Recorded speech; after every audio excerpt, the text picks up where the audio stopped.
can be anything that is becoming a hindrance in our lives.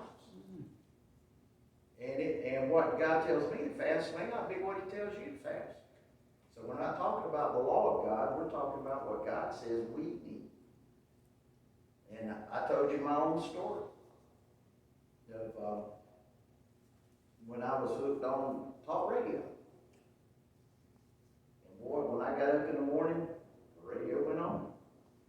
And 11 o'clock every day, from 11 to 2, I got my rush of rush. And boy, I'd hear every day how we were right and everyone who disagrees with us is wrong. And not only are they wrong, they're out to get you. And after a while, I noticed I started getting mean. And God called me on it one day and said, you can't listen to Rush anymore, and you need to get off talk radio. What? He's right. But what's happening to you isn't right.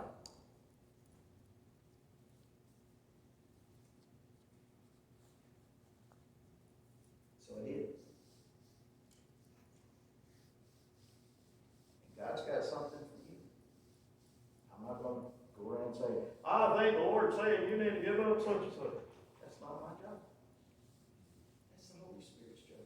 But chances are, we can all have distractions that come into our lives that of themselves may not be bad, but they become bad because they keep drawing us away or drawing our energy away from God. When He's wanting us to develop this conscious awareness of Him, and we're constantly distracted by this, that, and the other, I promise you, eventually He's going to say, that has to go. For you. Now that doesn't mean that's for everybody. So if I hear Ron's listening to reruns of Rush, I'm not going to get angry at him because he can listen to it and I can't. Because when we do that, what we're doing is we're taking a conviction and we're making it a law. And if I use my conviction as a law, then everybody who violates my conviction is wrong, sinful, and probably lost. I've told you about my mom and the alcohol aisle. Everybody down that aisle, in her mind, was either backslid or lost. And she gave them the evil eye every time we looked at her. A fourth reason why we may not develop a conscious awareness of the indwelling presence is a failure to nurture intimacy. You can be in a relationship and not be close. Just because you get married doesn't mean you're going to have to be married. Amen. Just because you get married doesn't mean you and your spouse are going to be close.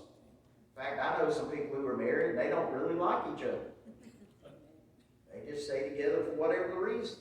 But it isn't because they like each other. So they have the relationship, but they never developed intimacy.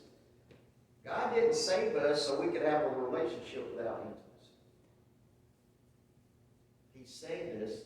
He reconciled us with Himself so that we can, like Moses, enter the cloud and not leave. So what were some traits of Moses that might help us in this effort? Number one, Moses was obedient even when he did not understand. He was obedient when he did not understand. And I could have added on that. He was obedient when he didn't want to obey. There were times where he had to do things God told him to do, and he said, I don't want to. But he did. Moses was humble. Humility is something that is in short supply these days, it seems like. Our culture is really down on humility because in postmodern culture, it's all about me. Life is what I want it to be. In fact, I looked up a statement I was going to make that goes along with this, and that is, live your life for an audience of one. And the one, of course, being God. Best I can tell, the statement originated with the Puritans. Well, I did a little Google search this morning of that statement, and I didn't find Puritans mentioned anywhere. What I did find was songs and encouragements from artists to you write music and draw a painting that's pleasing to you because you are your audience of one. Be true to yourself. Well, if that's the only audience of one we live for, we're going to be disappointed. It's kind of like folks say, well, everything people need to fix their problems is within them. Well, if that's true, why haven't they fixed it? Moses had complete confidence in God. Even when everyone else was saying, Moses, well, this doesn't work. Moses said, God will do it. Moses practiced personal consecration.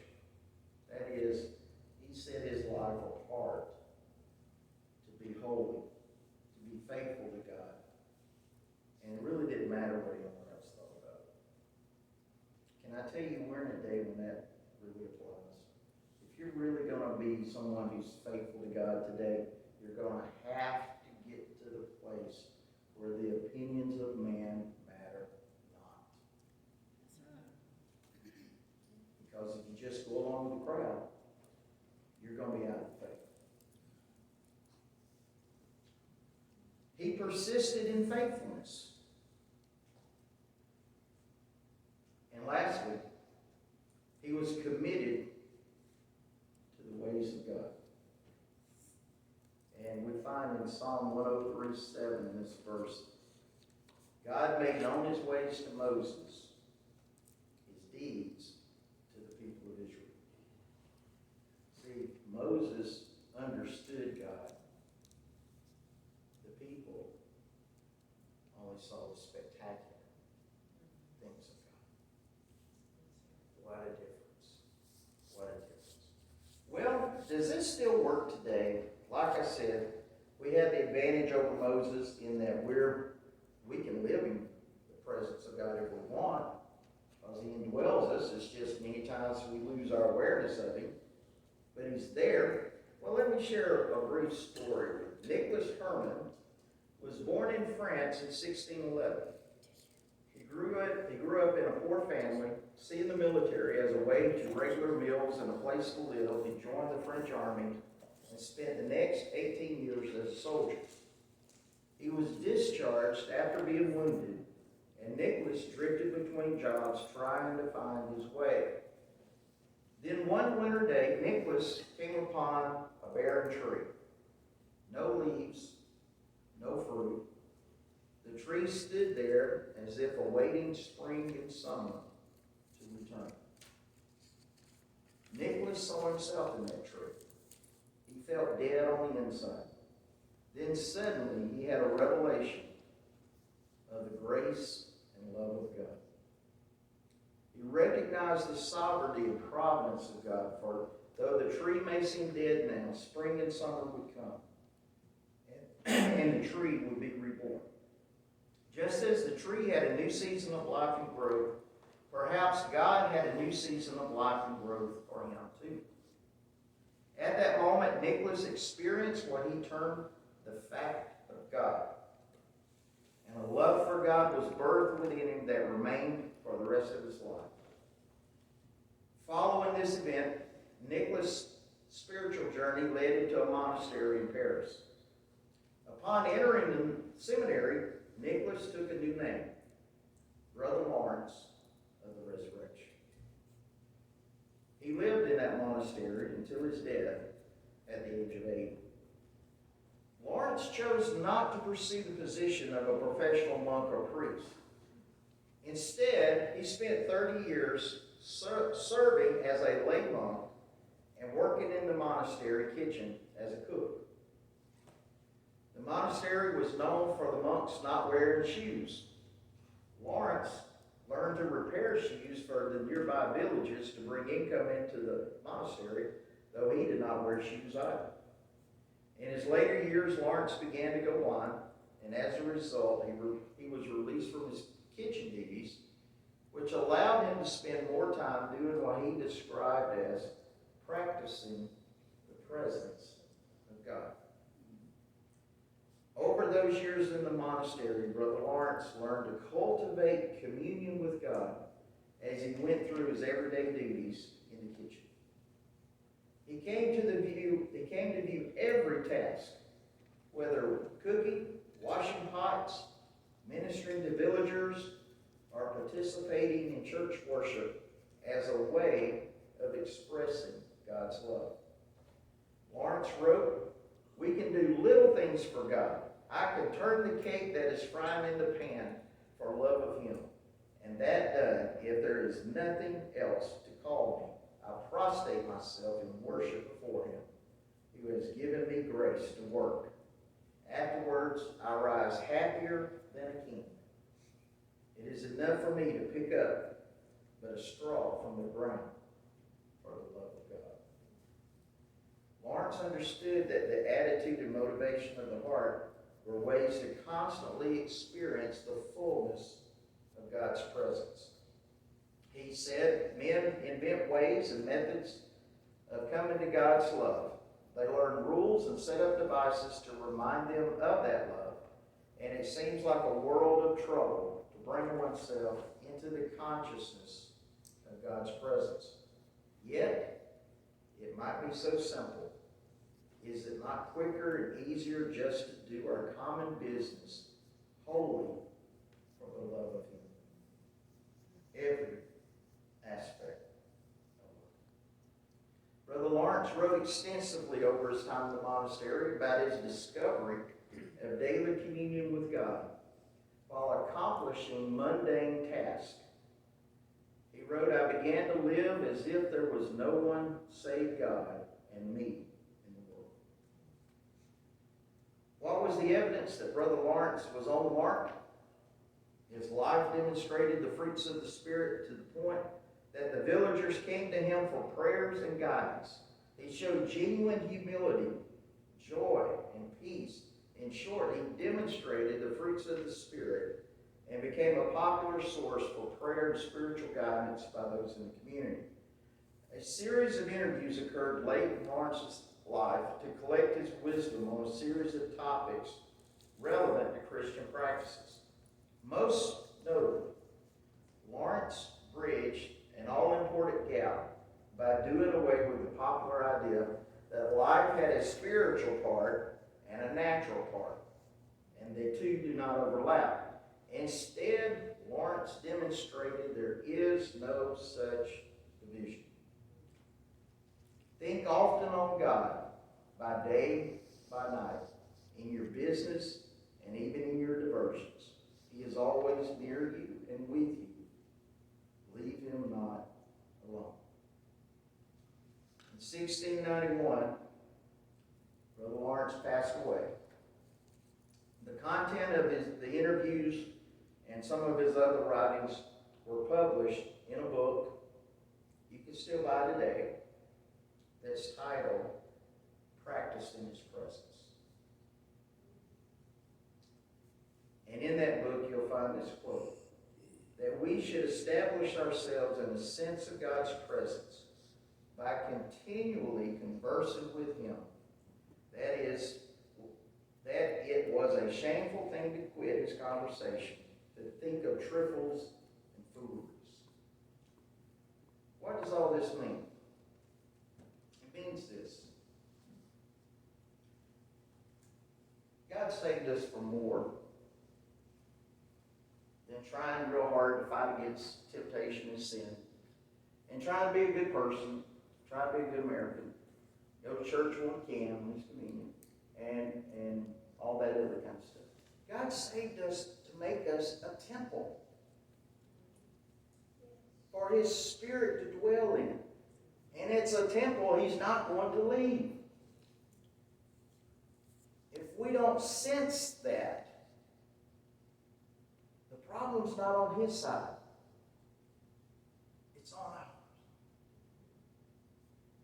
So what are we doing today to nurture a conscious awareness of his indwelling presence?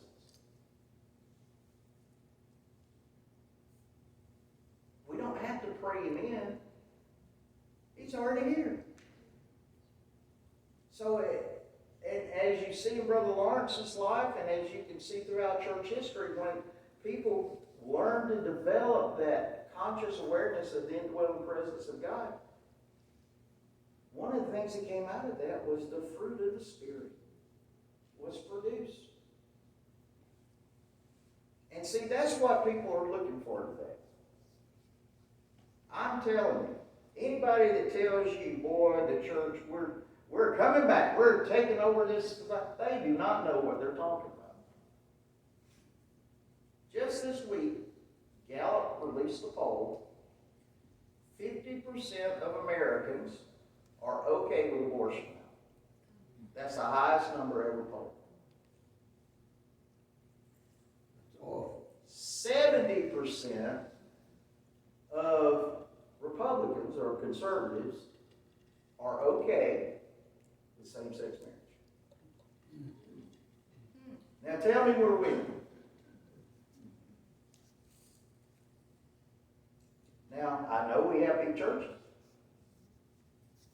And boy, we got some of the best orchestrated services you can find. We get our pallet wood up on the back of the stage up here, look really cool. I'll try to get in some skinny jeans. That'll be a day of miracle. It might come up about right here. Get me one of them cool, in-style shirts to wear around. And, I'm going to have to learn some of this new music, so I'll be cool and hip with that, because I don't know any of that. But, you know, we could have the coolest guy up here and have the wood on the back wall and have smoke machines going during the worship time and have the jamming rock music going up here that we call praise and worship. And we can have all that, every program you can think of in the book. You can have, and you can have people flocking into it,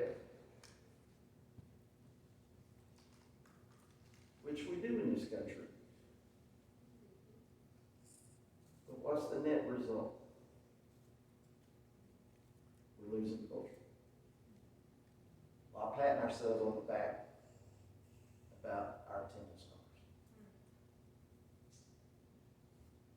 numbers. Now, a lot of that has to do with the fact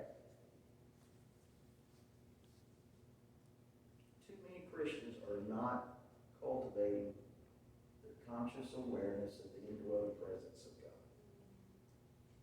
They think, whatever the reason, God just wants to bless me, and if I get blessed, that's it. And I'm going to tell you, God has no interest whatsoever in blessing us like that. God is not into existential moments. Because he understands if you come in here and have an existential moment, by the time you get to the car, it'll already have worn off. God's interested in changing people.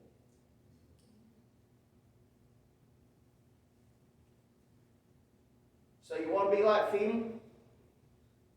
And just walking around, people fall under conviction? You want to be like Brother Lawrence and people seek you out for your godly wisdom? Then be someone who cultivates that conscious awareness of the indwelling presence of God. So what does that look like? Well, that looks like this in the morning when you get up. Lord, you're in charge today. You set the calendar today. You tell me what you want me to do. That's what I'm going to do. Praise the Lord. And you just go through your day talking with God. You know, that's what Paul had in mind when he said, pray without ceasing. Now, you can't do that going around like this. You're going to walk into stuff. But learning to pray without, just always in touch with the Father. The more we do that, the more we change.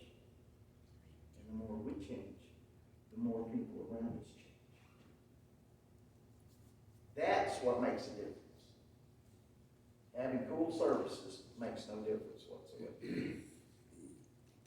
And I can tell you, a lot of folks are really concerned about so many people leaving the church or leaving the faith or whatever. I'll just be honest with you. Some of them needed to. Because they need to get in a place of seeing their loss. And they never were saved to begin with. They may have had a religious experience. Someone may have told them they were saved because they did something, got baptized, joined the church, whatever. They never met the Lord. Nothing ever changed. And now we're in a time when culturally you can say that. And you can thumb your nose at the church and the culture says you're wonderful for doing that. So some of them need to leave. Let God work on them. Show them their loss. Bring them back to Himself. Some leave just because they're confused. They're being deceived and they don't know. Well, that's the kind of people you got to pray for differently. You got to pray that God will get a hold of their heart, bring them to the end of themselves, and then it may take a little time to bring them back. That's what Paul told Timothy. He said, when you have people in your church that are drifting away, here's what I want you to do. I want you to work with them patiently and gently so that God might decide to bring them back to Himself. Now, he had a different prescription for false teachers in the church. All right, so let's don't get confused here. His solution for false teachers, Timothy, kick them out. They got to go. So mean. So what? Okay. I didn't write it. Got it. But that's what you have to do with folks who are spreading false doctrine. That's right. That are trying to lead other people astray. If they want to leave, say, adios. But my main thing today is, and this is for me and everybody else, I want to encourage us to develop, to cultivate a conscious awareness of the indwelling presence of God. Yes. And then when other people are standing away from God, as the text says, they worship God from a distance, you enter the cloud.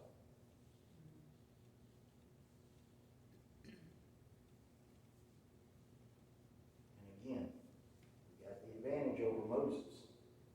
When we enter it, we don't have to leave it. If we do, it's because we chose to.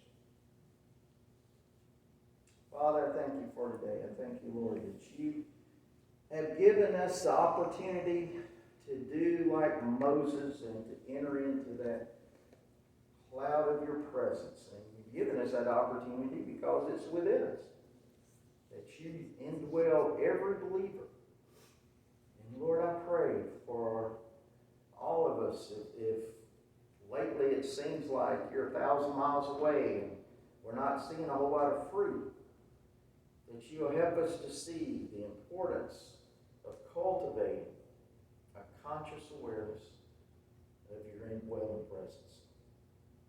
And Lord, I know that this isn't something that happens quickly.